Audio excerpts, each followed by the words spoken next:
Teague here, and welcome to another She Talks Life interview. Today's guest is Mr. Kevin James, the former general manager of two very successful local news stations in Phoenix, Arizona. His ability to lead a large group of employees with passion and purpose was felt by many across the U.S. But it all came to an abrupt halt when he was not retained for his position after the media company he worked for was sold.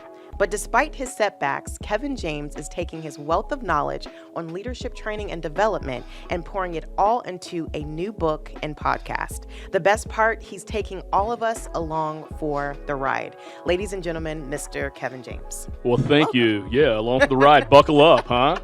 Love it. Absolutely. No, thank you for that great introduction. It was almost embarrassing to sit through.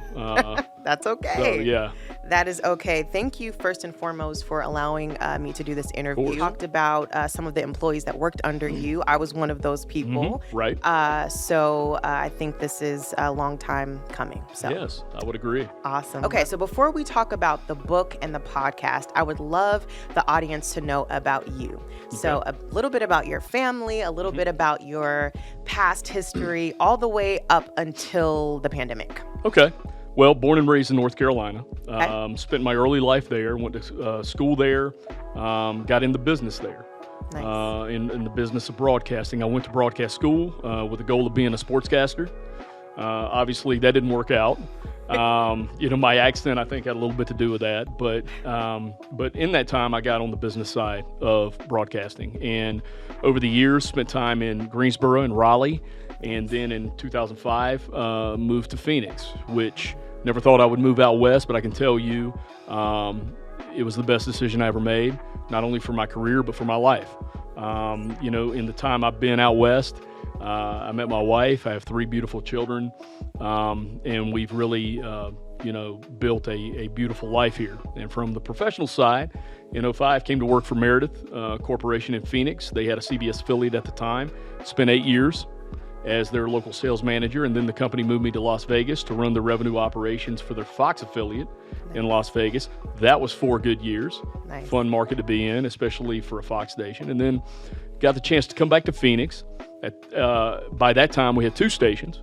They had acquired the strongest independent in the country, KTVK, along with KPHO. So I was running revenue there.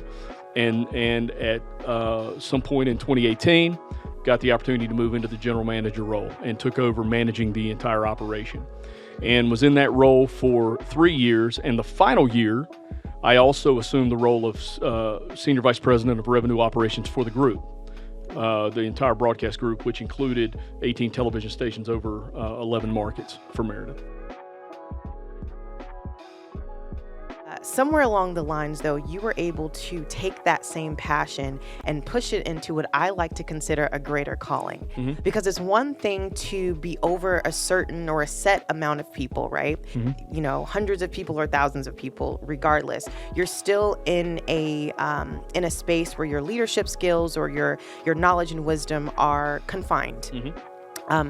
But when you talk about a book or when you talk about a podcast, you are opening up, the marketplace of people that can actually feed from this wealth of knowledge that you've gained. So first, kudos to you for taking that information and, all of the years that you've worked in broadcast and different roles in leadership and move that over or transition it over into something that a lot of other people can glean from. Mm-hmm. So let's talk about your book. What is the name of it, first of all? Well, it could change. Right. I've went through a few, but right now I think it's going to be called My Pathway Through the Trenches.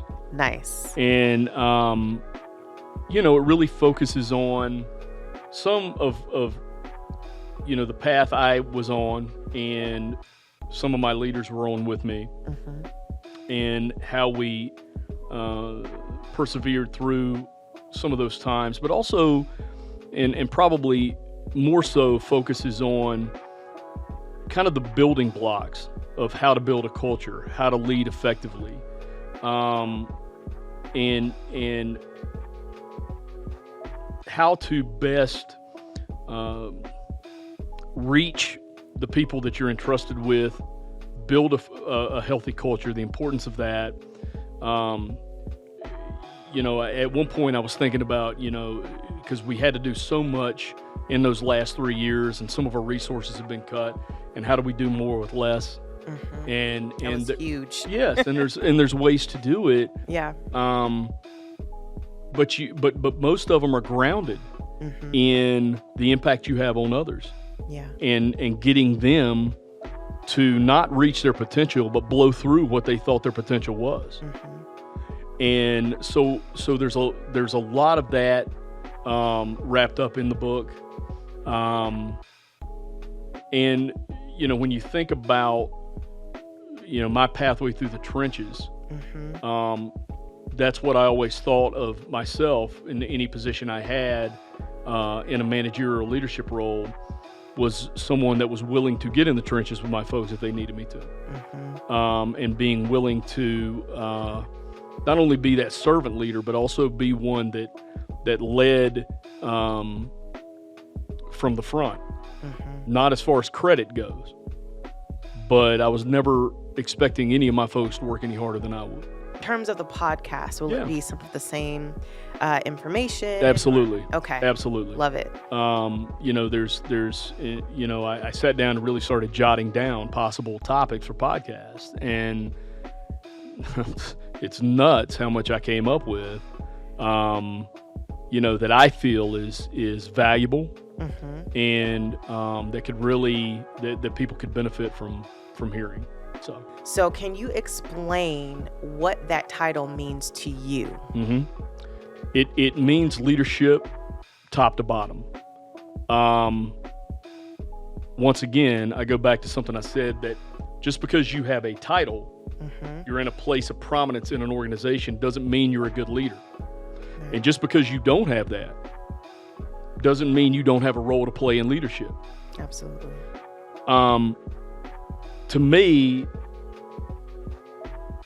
there are ways that people in prominent positions in an organization,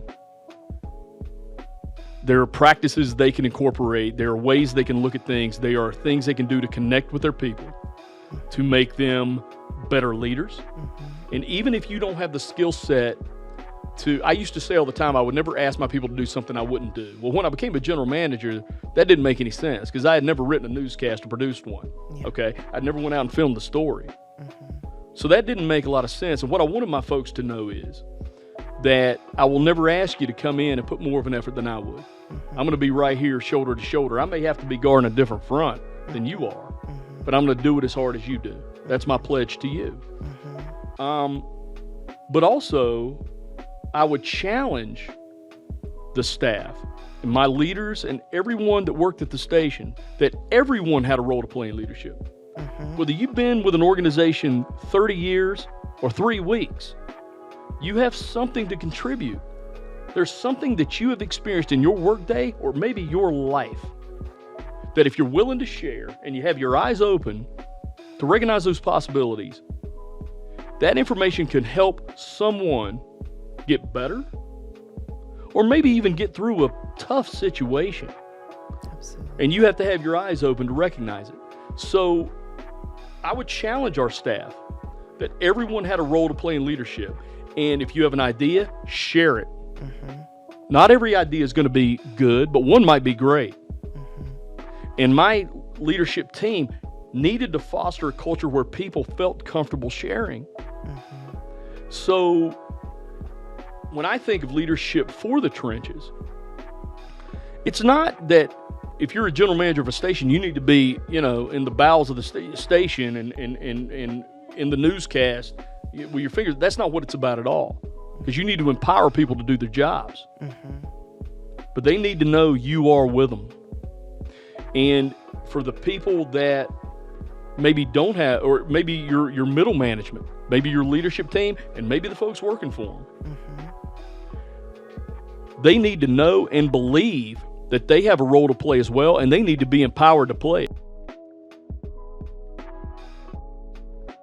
I remember you having a box, I believe it was a box full of cards from different people. Yeah, I still have it. Yeah, over the years that you helped. They were thank you cards, thank you notes. And I remember you saying very specifically, you do what you do because of this. It's not necessarily I mean, you love broadcast, but Sure. it wasn't for that. It was for the people. So bringing it back to the book and the podcast, having this platform where you now can impact so many more people with not only your leadership values and different things that you've learned, but just your passion for people. And I feel like that's what people will really get from your book and from your different episodes on your podcast, is that your passion for the people, I think sometimes is not always common in leaders. No, It's not. It's not, because it can be uncomfortable too. Yeah. You know, and I'll go back first of all to that box of cards. It's very easy in the business world to get caught up in the daily, weekly, quarterly goals that are set in front of us. Are we going to hit budget? How is our ratings looking? And you get so focused on that you can lose perspective on the things that have gotten you there. Okay, and you can really start focusing on other things, and not that you shouldn't be, and totally stop focusing on others because you become just so short-term goal driven. I used to tell folks that outside of the pictures and the knickknacks from the pictures of my family and the stuff my kids had made me that were in my office, the most valuable possessions in my office were those cards. Because as I would tell my leaders, because some of them would struggle with it, my leadership team, in 20, 30 years, no matter what business you're in, but let's say you're in sales, you're probably not going to remember the budgets hit or the bonuses had or the success or in news, the nights that you were number one in the ratings. In 20 years, my hope is that I can look around and take measure of the folks that have let me know the impact I've made on them. And on those cards, most of them was telling me, you made me a better seller or you made me a better person.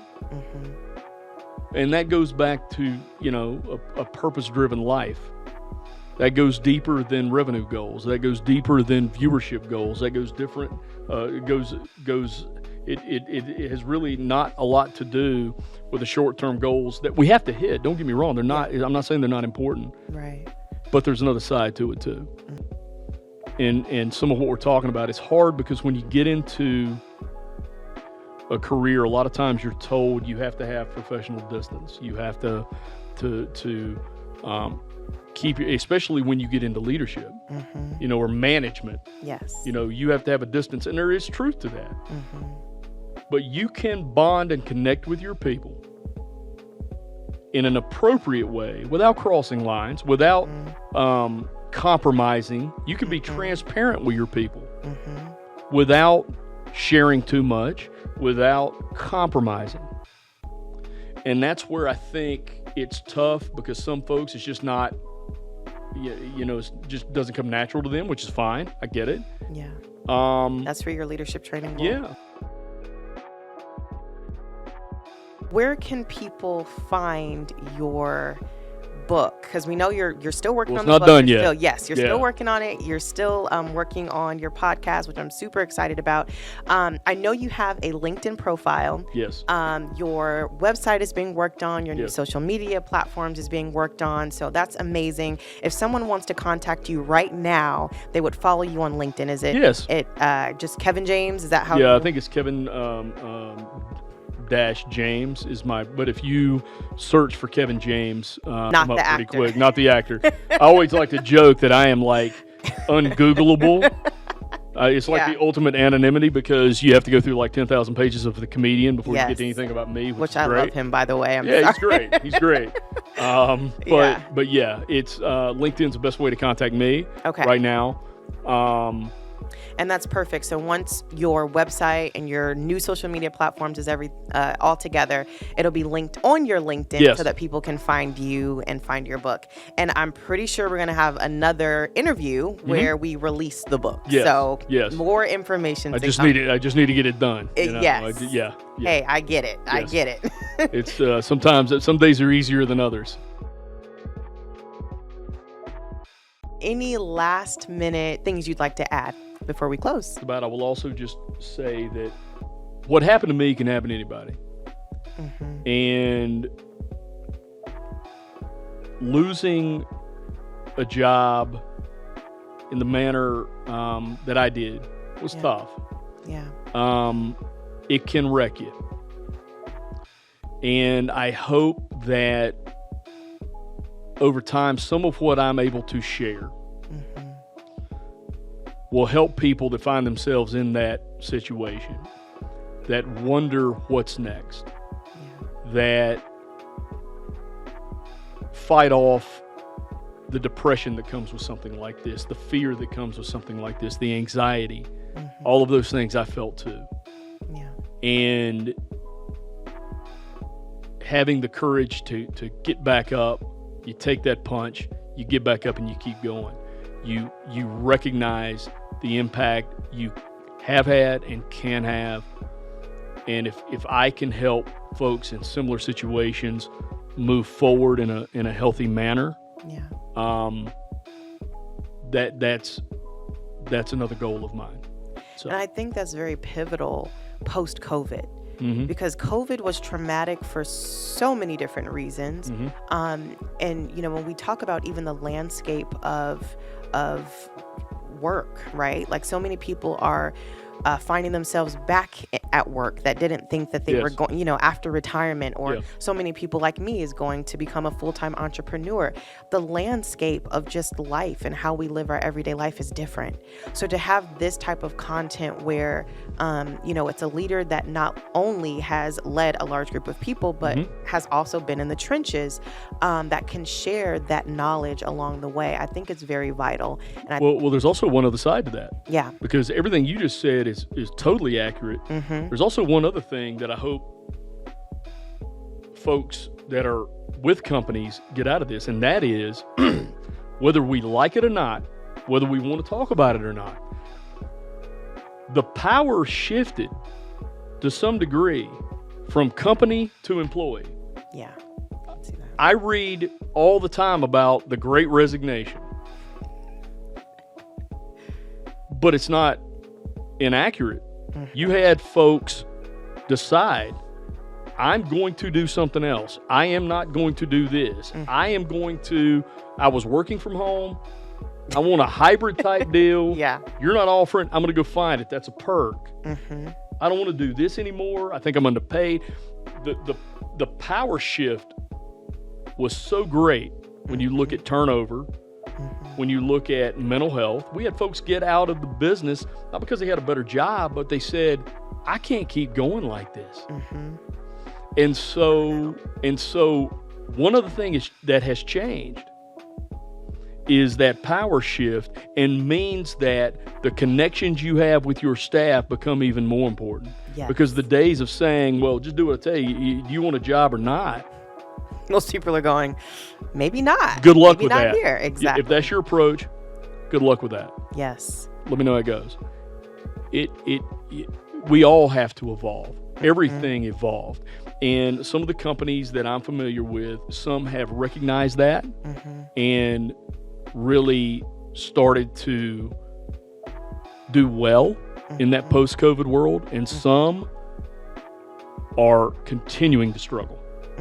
So, well, they can tune into your podcast. Yeah, there you go. Get some Absolutely. tips and read your book. I know I'm super excited. I can't wait for it to come out, the book and the podcast. So I believe you'll be doing weekly segments with the podcast. Definitely. Awesome. So we'll be able to catch those tidbits all across social media, and I'm excited. I'm super excited. So am I. Awesome. Thank you so much. I appreciate your time.